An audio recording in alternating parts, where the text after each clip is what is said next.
పాకిస్తాన్ మాజీ ప్రధాని నవాజ్ షరీఫ్ అయితే కీలక వ్యాఖ్యలు చేయటం జరిగింది.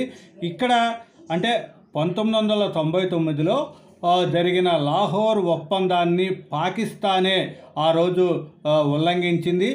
దానివల్లే కార్గిల్ వారు జరిగింది. దాంట్లో మన దేశం అటు పాకిస్తాన్ ఓడిపోవటం జరిగింది అనేది అయితే ఆయన కీలకమైన వ్యాఖ్యలు చేయటం జరిగింది. ఇక్కడ పాకిస్తాన్ అణు పరీక్షలకి 25 అంటే తొలి అణు పరీక్షకు 25 సంవత్సరాలు పూర్తయిన సందర్భంగా నవాజ్ షరీఫ్ తన పార్టీ నేతలతో అయితే మాట్లాడటం జరిగింది.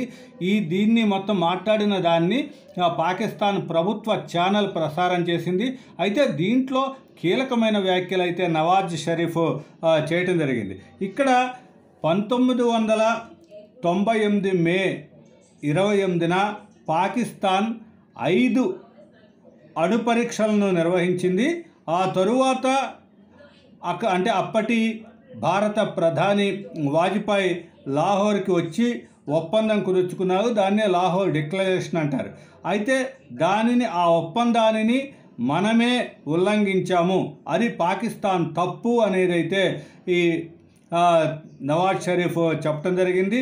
అది ఇరు దేశాల మధ్య శాంతిని ఆకాంక్షిస్తూ ప్రజా సంబంధాలు కొనసాగటానికి చేసుకున్న ఒక ఒప్పందం. అయితే దానిని ఉల్లంఘించి అంటే కొన్ని నెలలకే కూడా ఉల్లంఘించి కార్గిల్ జిల్లాలో పాకిస్తాన్ చొరబాట్లకి ప్రేరేపించింది. అప్పటి జనరల్ ముషర్రఫ్ ఎవరైతే ఉన్నారో అతనే దీనికి పూర్తిగా బాధ్యత వహించాల్సి ఉంటుంది.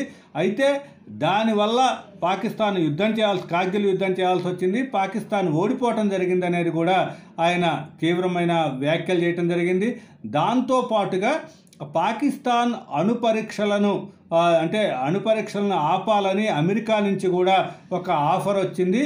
ఆ ఆఫర్లో ఇక్కడ మొత్తం కూడా $5 బిలియన్ ఆర్థిక సహాయాన్ని పాకిస్తాన్కి చేస్తాము, అణు పరీక్షలు ఆపండి అనేది కూడా వచ్చింది. కానీ నేను ప్రధానిగా ఉన్నప్పుడు దాన్ని ఒప్పుకోలేదు, ఇమ్రాన్ ఖాన్ అయితే ఒప్పుకొని ఉండేవాడు అనేది అయితే ఆయన షరీఫ్ వ్యాఖ్యలు చేయటం జరిగింది.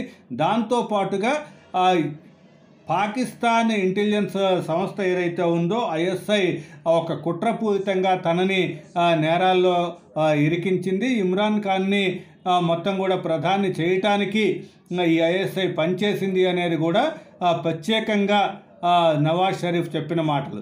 ఏదైనా సరే మొదటిసారిగా మొత్తం పాకిస్తాన్ ఈ లాహోర్ ఒప్పందాన్ని పాకిస్తానే ఉల్లంఘించింది, కార్గిల్ యుద్ధానికి పాకిస్తానే కారణమైంది అనేది అయితే ఆ దేశానికి చెందిన మాజీ ప్రధాని బాహాటంగా చెప్పడం అయితే ఇప్పుడు ఒక ప్రాధాన్యత సంతరించుకుంది.